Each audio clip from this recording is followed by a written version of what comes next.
the memory that fought back. Ethan thought he could erase it, the memory that haunted every quiet moment of his life. It was sharp, detailed, and impossible to escape, so he chose to accomplish the procedure, a clean deletion of the past, promised to leave no trace behind. At first it worked. The weight was gone. The silence in his mind felt peaceful, but then something changed. The memory came back, not as it was, but altered. The room looked different. The voices didn't match. The ending shifted every time he tried to recall it. It was as if the memory was rewriting itself, resisting him. And then it got worse. Other people began to remember it too. Strangers described the same place, the same moment, something they had never lived. The memory was spreading, moving from mind to mind like a living thing. Desperate, Ethan searched for answers. That's when she told him the truth. "That's not your memory anymore," the woman said quietly. "It adapted, it survived." Ethan felt the fear settle in. He hadn't erased it, he had released it. And now, it was no longer just a memory, it was becoming something real.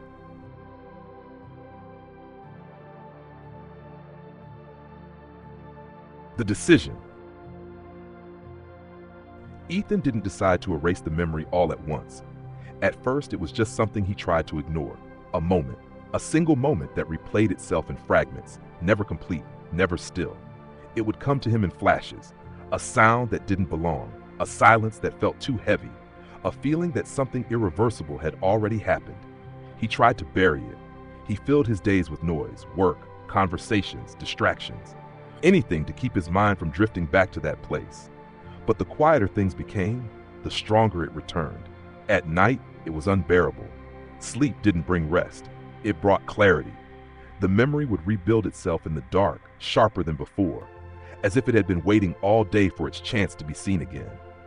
Every detail felt deliberate. Every second stretched longer than it should. Ethan began to question something he never had before. Why did this memory feel alive? It didn't fade like others. It didn't blur with time. If anything, it became more precise, more persistent, like it was refusing to be forgotten. He sought help. Therapists told him it was trauma. Doctors called it neurological reinforcement. Specialists offered techniques to manage it, to soften it, to reframe it. But none of them understood.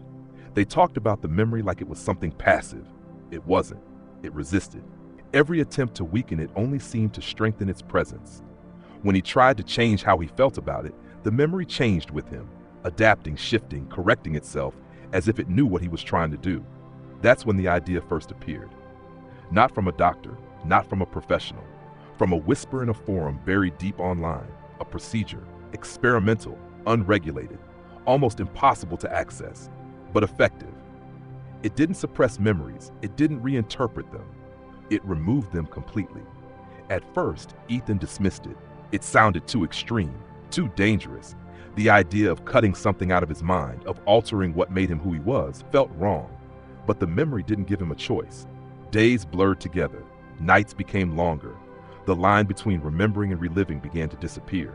He wasn't just thinking about the moment anymore, he was trapped inside it. Over and over again. The breaking point came quietly. No dramatic realization, no sudden collapse, just a simple thought that stayed longer than the others. I can't live with this. That was when fear turned into resolve. Ethan went back to the forum. This time he read everything, the risks, the failures, the warnings, and the successes. People who claimed they had done it.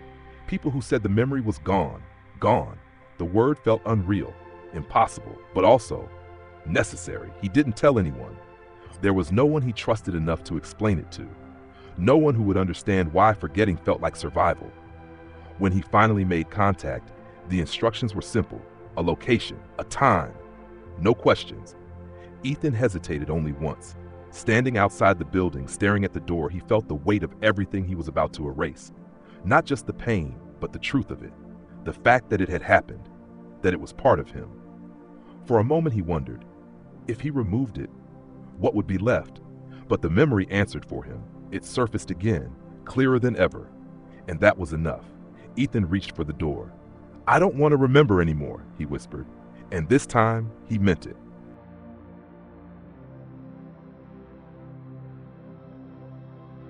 The procedure.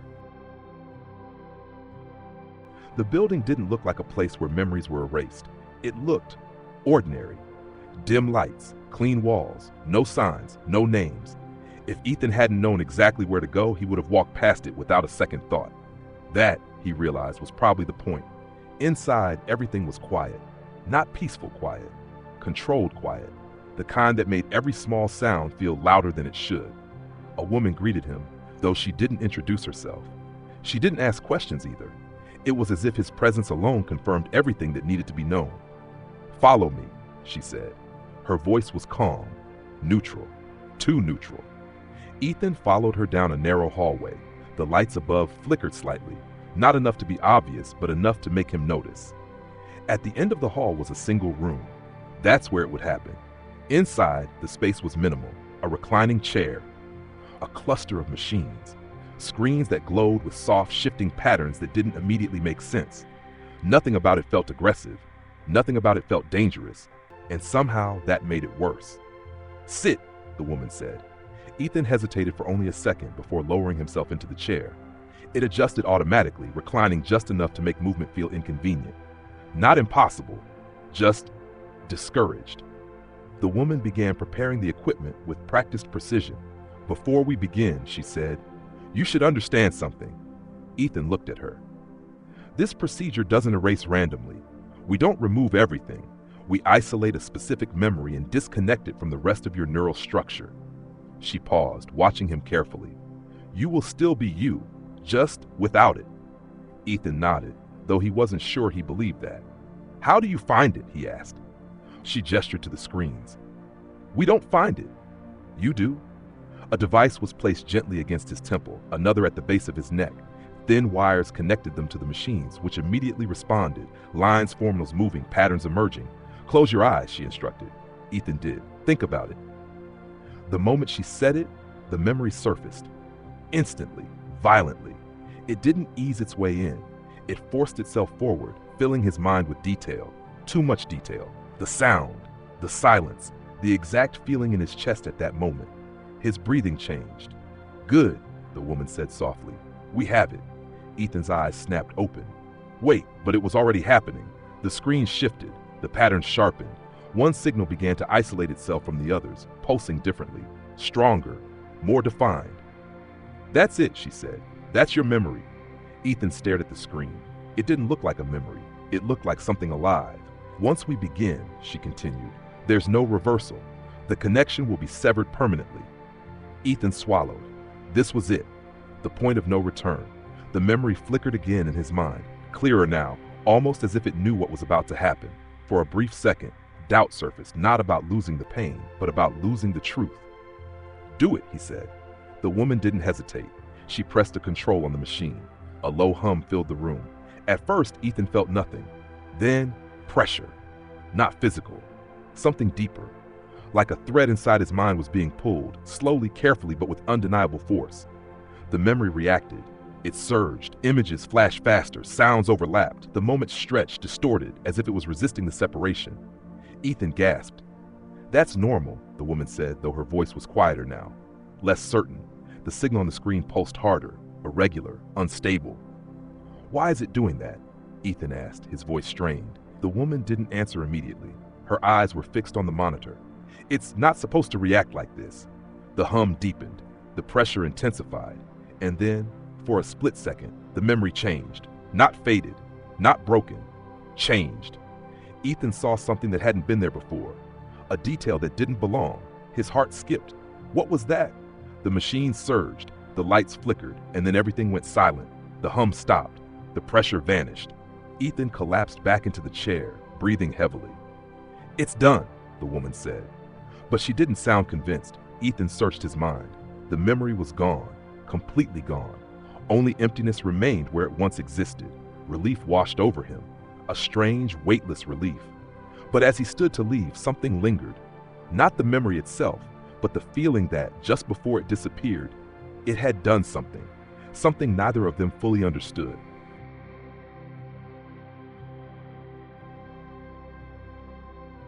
Something went wrong. At first, Ethan believed it had worked. The silence in his mind felt different now. Not forced, not fragile, natural. For the first time in what felt like years, there was no weight pressing against his thoughts. No sudden flashes, no intrusive fragments waiting to surface when he least expected them. The memory was gone, completely gone. He tested it, carefully. He tried to think about it. The place, the feeling, the moment that used to trigger everything. Nothing came, just absence. And that absence felt like freedom. Days passed, then a week. Ethan began to adjust to the new version of his life. He slept without interruption. He moved through his routine without hesitation. Conversations felt lighter, easier, as if something invisible had finally been removed. But then something shifted. It started small. So small he almost ignored it. A detail. Not a memory, just a detail, a room. He didn't recognize it at first. It appeared in his mind briefly, like a thought that didn't fully form. There was no emotion attached to it, no context, just an image. He dismissed it, but it came back. The next time, it lasted longer. The walls were different. The lighting was wrong. The space felt unfamiliar, yet oddly specific, as if it belonged to something real. Ethan frowned. "That's not mine," he muttered, and that's when the unease began. Because if it wasn't his memory, why was it in his head? Over the next few days, more fragments appeared. A sound, footsteps echoing in a space that didn't match the room he had just seen. A voice, distorted, unclear, saying something he couldn't quite understand. And then, a moment, brief, incomplete, but unmistakably structured. Ethan froze when it happened. It wasn't random. It felt like the beginning of something, a memory forming. "No," he whispered, "that wasn't possible. The procedure didn't create memories. It removed them." He tried to ignore it again, but this time, it didn't fade, it evolved. Each time the fragment returned, it brought something new with it. More detail, more clarity. The room became more defined. The sound sharpened. The voice grew closer to something recognizable. But it was wrong. Everything about it was wrong. It didn't match what he had lost. It didn't match anything he remembered before the procedure. It was something else, something new. Ethan's breathing became uneven. He went back to the building. The same hallway, the same dim lights. But this time, something felt different. The quiet wasn't controlled anymore. It was tense, like something had already gone wrong before he even arrived. The woman met him again. She looked at him carefully, as if she had been expecting him. "I need to talk to you," Ethan said quickly. "Something's happening." She didn't seem surprised. "Tell me." Ethan hesitated, trying to find the right words. "I think it's coming back." Her expression shifted, just slightly. "That's not possible," she said. "It's not the same," Ethan continued. "It's different. It's changing. Every time I notice it, it becomes clearer." The woman was silent now, listening, watching. "Describe it," she said. Ethan did. The room, the sound, the voice, every detail he could remember. And as he spoke, something changed in her face. Not confusion, not disbelief, recognition. "That shouldn't exist," she murmured. Ethan felt his chest tighten. "What does that mean?" The woman didn't answer right away. Instead, she moved to the screen behind her, pulling up data from his procedure. Patterns, signals, neural maps. She stared at them, her focus narrowing. "There was an irregularity," she said slowly. "What kind of irregularity?" She hesitated. The memory didn't separate cleanly. Ethan's stomach dropped. "What does that mean?" "It means," she paused, like choosing her words carefully, "it reacted." "Memories don't react," Ethan said. "No," she replied quietly, "they don't." Silence filled the room, heavy, unavoidable. Ethan felt it again then. Not in the past, not in the distance, right there, in his mind. The fragment returned, stronger than before. The room, clearer now. The sound, louder. The voice, time he heard it, clearly. And what it said made his blood run cold. It wasn't random, it wasn't broken, it was deliberate. Aware. Ethan staggered slightly. The woman noticed immediately. "What is it?" she asked. Ethan looked at her, his face pale. It just changed again. The woman's expression hardened. That was the moment she understood. This wasn't a failed procedure. It wasn't a partial deletion. It was something else entirely, something that shouldn't be possible. The memory wasn't returning, it was adapting, and whatever it was becoming, it wasn't finished yet.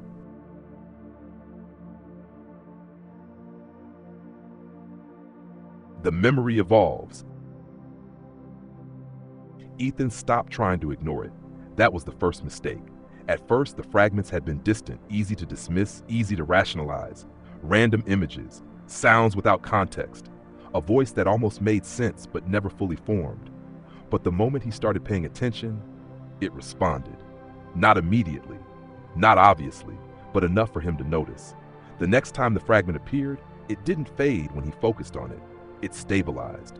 The room was clearer now. Not just a vague space, but a defined environment. Walls with texture, light coming from a specific direction, shadows that behaved the way real shadows should. It felt constructed. Ethan sat still, barely breathing, afraid that even the smallest movement might break whatever this was. "That's not mine," he whispered again. But the thought didn't feel convincing anymore, because the memory, if that's what it was becoming too detailed to be accidental, too consistent to be random. And then it did something new. It continued. Ethan's eyes widened. Memories didn't continue on their own. They replayed, they repeated. But this moved forward. The sound of footsteps echoed again, but this time they didn't stop where they had before. They carried on, crossing the room, each step precise, intentional. The perspective shifted slightly, as if whoever was seeing this, whoever this memory belonged to, had turned their head. Ethan felt a sharp pressure behind his eyes. "No," he muttered. "That's not possible." But it didn't stop. The voice returned. Clearer now, closer, not distorted anymore, but still unfamiliar. It said something, just one sentence, but Ethan couldn't fully process it. Not because it was unclear, but because it felt like it wasn't meant for him. He pulled himself out of it, gasping. The room around him snapped back into focus, his real room, his real world, but it felt less solid now, less certain, because something else was taking shape inside his mind, something that didn't belong there, and it was growing. Over the next few days, Ethan began documenting everything, every fragment, every change, every new detail. He treated it like a pattern, something that could be analyzed, understood, controlled, but the more he studied it, the more it changed. It wasn't just evolving, it was responding. If he focused too hard on a specific detail, it would shift, altering itself just enough to stay out of reach. If he tried to anticipate what would happen next, it would do something else entirely, like it was avoiding him, or worse, like it was aware of him.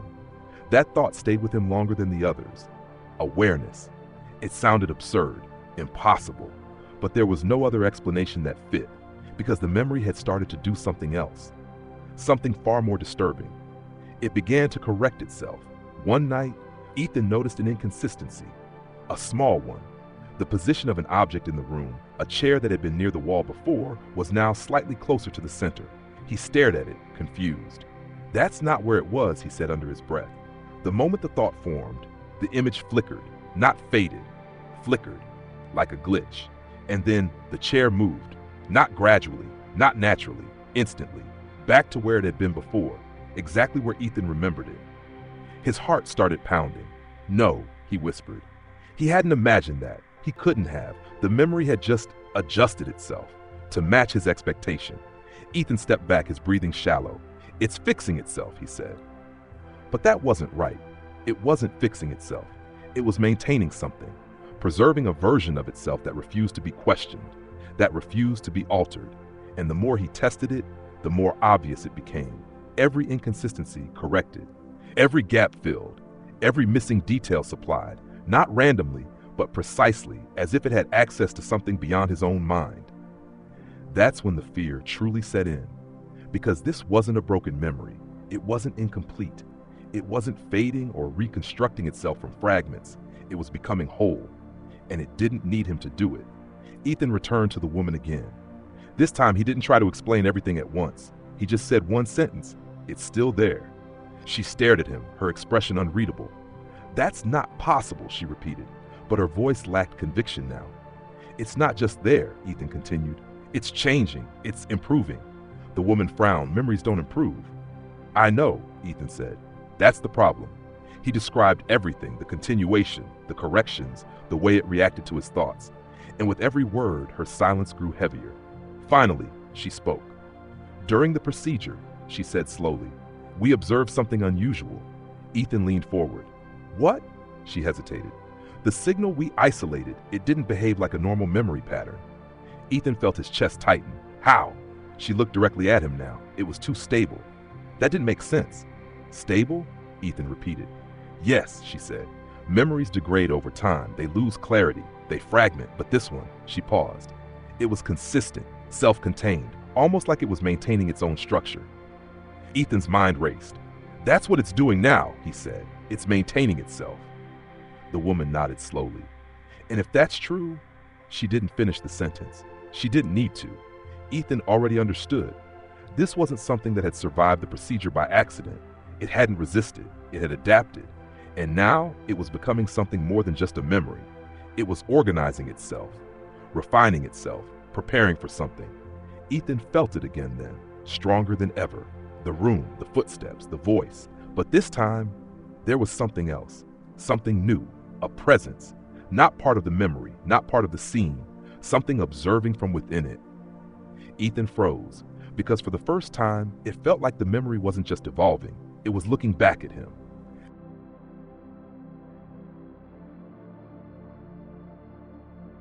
IT spreads. Ethan realized something was wrong the moment someone else described it. Not similar, not close, exact. It happened in a place he never expected, a quiet cafe, somewhere distant from the sterile room where everything had begun. He wasn't thinking about the memory, not actively, not consciously, but it was there, lurking beneath the surface, waiting. The man at the next table spoke suddenly, mid-conversation, his voice uncertain. "Have you ever had a memory that doesn't feel like yours?" Ethan froze. He didn't turn, didn't move, but every part of him was listening now. The man continued, quieter this time. "There's this place. I keep seeing it, a room. I don't know why, but I remember it so clearly." Ethan's chest tightened. No, that wasn't possible. He told himself it was coincidence, a trick of pattern recognition. People shared similar thoughts all the time, similar dreams, similar fears. But then the man said something else. "There's a sound too, footsteps, echoing, and a voice. I can almost hear it, but I don't understand what it's saying." Ethan stood up so suddenly his chair scraped loudly against the floor. The man looked at him, startled. For a moment they just stared at each other. Ethan searched his face, desperately, irrationally, looking for recognition, for connection, for anything that could explain this. "Where did you see it?" Ethan asked. The man blinked. "What?" "The room," Ethan said, his voice tight. "Where did you see it?" "I don't know," the man replied, confused. "It just appeared, like a memory I forgot I had." Ethan felt the world shift slightly beneath him, not physically, but perceptually, like something fundamental had just broken. He left without another word. That night, Ethan couldn't sleep, not because the memory returned, but because of what it meant. It wasn't contained anymore. It wasn't his. He opened his laptop, his hands unsteady, and began searching. At first, he didn't know what he was looking for, so he started broad, unusual memories, shared dreams, false recollections. Most of it was noise, random posts, vague descriptions, nothing concrete, until he found one, a forum thread. Buried, ignored, but recent. "Does anyone else remember a place they've never been?" Ethan clicked it. The original post was short. "I keep seeing the same room in my head. It feels real, but I know it's not mine. Every time I think about it, it becomes clearer. Is this normal?" His post quickened. He scrolled, replies, dozens of them, then hundreds, each one describing something similar. A room, a sound, a presence. Ethan read faster. Some described the lighting, others mentioned the footsteps, a few even referenced the voice. Not all the details matched perfectly, but they didn't need to, because the structure was the same. The core was the same. It was spreading. Over the next few days, the reports multiplied. Different platforms, different countries, different people, all describing variations of the same experience, a memory that didn't belong to them, but felt like it did. Ethan began mapping it, tracking patterns, time of appearance, level of detail. He noticed something disturbing. The longer someone had it, the clearer it became. Just like it had for him, just like it was still doing, which meant it wasn't just spreading, it was developing inside each person. Independently, simultaneously. Ethan returned to the woman. This time, urgency replaced hesitation. "It's not just me anymore," he said the moment he saw her. She didn't ask what he meant. She already knew. "I've seen the reports," she said quietly. Ethan stared at her. "Then you know what this is." Her silence was enough. "This wasn't supposed to happen," she added. "That's not an answer," Ethan snapped. "No," she agreed, "it's not." Ethan ran a hand through his hair, trying to steady himself. "It's spreading," he said, "like a virus." The woman shook her head slightly. Not like a virus. Ethan frowned. Then what? She hesitated, then said something far worse. A virus replicates by copying itself. She looked directly at him. This isn't copying. Ethan felt his stomach drop. Then what is it doing? The woman's voice lowered. It's adapting to each mind. That was the moment everything changed. Because if it adapted, if it evolved, then it wasn't just moving between people. It was growing through them, using them, becoming something more each time it appeared. Ethan felt it again then. The room, the footsteps, the voice. Stronger than ever, but this time, it didn't feel distant. It didn't feel internal. It felt shared. He looked at the woman, his expression filled with something deeper than fear. Realization. It's not spreading randomly, he said slowly. No, she replied. Ethan swallowed. It's reaching. The woman didn't respond. Because she didn't need to. They both understood now. This wasn't a memory anymore. It was something else. Something that no longer needed a single mind to exist. Something that was learning how to survive everywhere.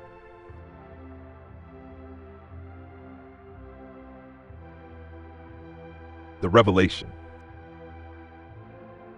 Ethan didn't expect the truth to feel quiet. No alarms. No sudden realization. No moment where everything snapped into place. Just a slow, creeping understanding that something had already gone too far.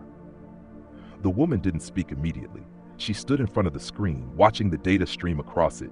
Patterns shifting, signals overlapping, structures forming and reforming in ways that no normal memory ever should. Ethan waited. His patience wasn't calm. It was strained. What is it? He asked finally.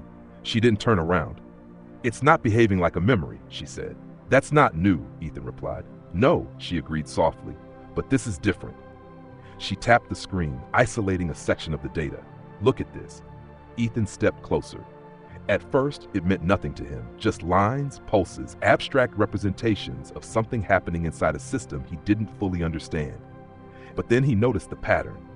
It wasn't degrading, it wasn't fragmenting, it was organizing. What am I looking at? He asked. The woman hesitated. Then she said it. This is structure. Ethan frowned. All memories have structure. She shook her head. Not like this. She zoomed in further. The signals weren't random. They weren't chaotic. They were forming layers, interconnected, adaptive, almost intentional. This isn't recall, she continued. This is construction. Ethan felt something cold settle in his chest. Construction of what? The woman finally turned to face him. Something stable. Silence filled the room again. But this time it wasn't confusion. It was clarity, the kind that makes everything worse. Ethan looked back at the screen. Memories aren't stable, he said slowly. They change, they degrade, they depend on the person remembering them. Yes, the woman said, but this one doesn't, Ethan continued. She nodded. That's what makes it dangerous. Ethan ran a hand across his face, trying to process it. So what is it? He asked. If it's not a memory, then what did I release? The woman didn't answer right away. Instead, she asked a different question. When you experience it now, does it feel like you're remembering something? Ethan hesitated. He thought about the room, the footsteps, the voice, and that presence. No, he said. What does it feel like? Ethan swallowed. Like I'm accessing something. The woman's expression didn't change, but something behind her eyes did. That's what I was afraid of. Ethan's pulse quickened. Afraid of what? She turned back to the screen. During the procedure, we believed we were isolating a memory, something contained within your neural pathways. Her voice remained calm, but the words carried weight. But what if it wasn't contained? Ethan felt the implication before she said it. What if it was never yours to begin with? The room seemed smaller suddenly, tighter. Ethan shook his head. That doesn't make sense. No, she said, it doesn't. But it explains everything. She pointed at the data again. This pattern, it's too complete, too consistent. It doesn't rely on your brain to exist. It uses it, yes, but it isn't dependent on it. Ethan's thoughts raced. Then how is it spreading? The woman answered without hesitation. Because it was designed to. That word hit harder than anything else. Designed, not accidental, not emergent, not a mistake, intentional. No, Ethan whispered, that's not possible. But even as he said it, he knew it was the only explanation that fit. The woman stepped closer to him now, lowering her voice. There's something else. Ethan looked at her. What? She hesitated, then said it anyway. It's not just spreading between people. Ethan frowned. What do you mean? She held his gaze. It's becoming more consistent with each host. A pause. Less dependent, more complete. Ethan felt the memory again. Stronger than ever. Not fragmented, not unstable. Whole. The room was fully formed now. The sound was precise. The voice clear. And for the first time, he understood it. Ethan's eyes widened because the voice wasn't random. It wasn't broken. It wasn't searching for meaning. It already had one. He looked at the woman, his voice barely above a whisper. It's not trying to survive. She didn't interrupt, didn't correct him, because she already knew what he was about to say. It's trying to exist.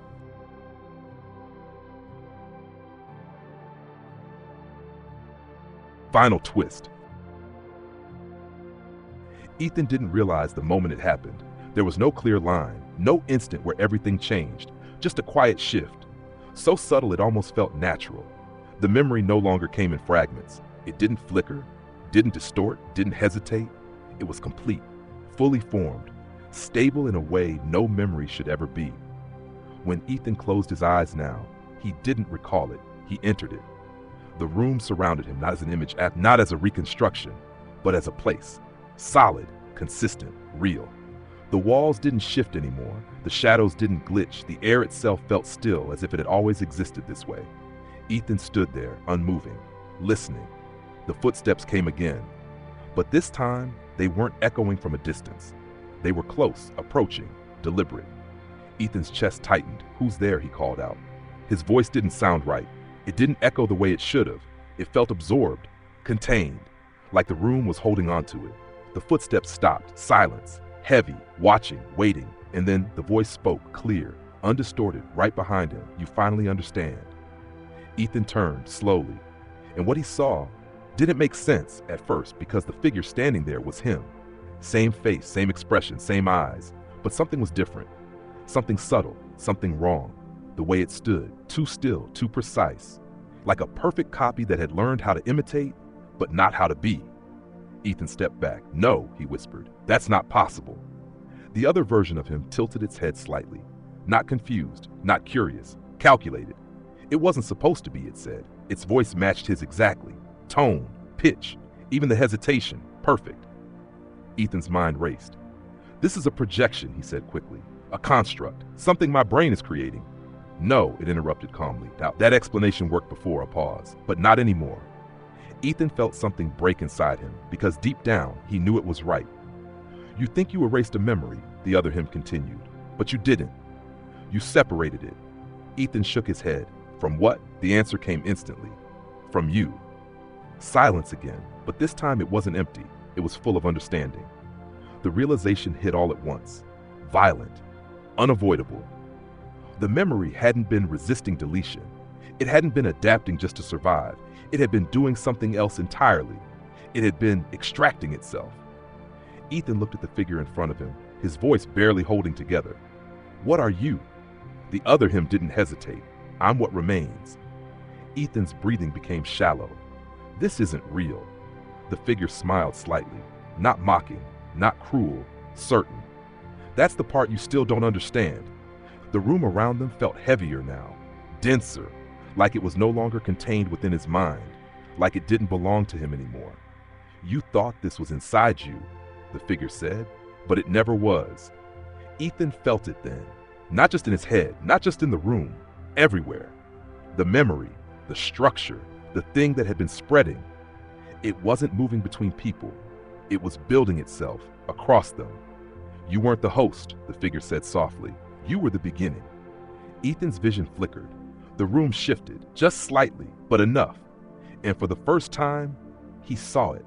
Not just the room, not just the figure, but countless versions of it. Fragments of the same place, connected, expanding, layered across something far larger than a single mind could hold. Ethan's voice trembled. What happens now? The other him stepped closer, close enough to feel real, close enough to be undeniable. And then it said the words that made everything worse. Now, a pause. We stop being a memory, another step closer, and start being real.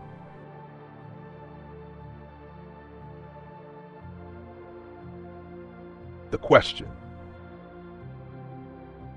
What is a memory when it no longer belongs to you? Ethan thought memories were fragile things, pieces of the past stored in the mind, fading with time. But this one didn't fade, it didn't break, it didn't wait to be remembered. It continued, without permission, without origin, without end. It moved between people, it grew inside them, it became clearer the more it was seen, not weaker, stronger. So what does that make it? If something can exist beyond a single mind, if it can adapt, evolve, and spread, is it still a memory? Or is it something else entirely? Something that only looks like a memory, because that's the only way we can understand it. And if it's already inside you, if you've seen the room, heard the footsteps, felt that presence watching, then ask yourself this: did you remember it? Or did it reach you?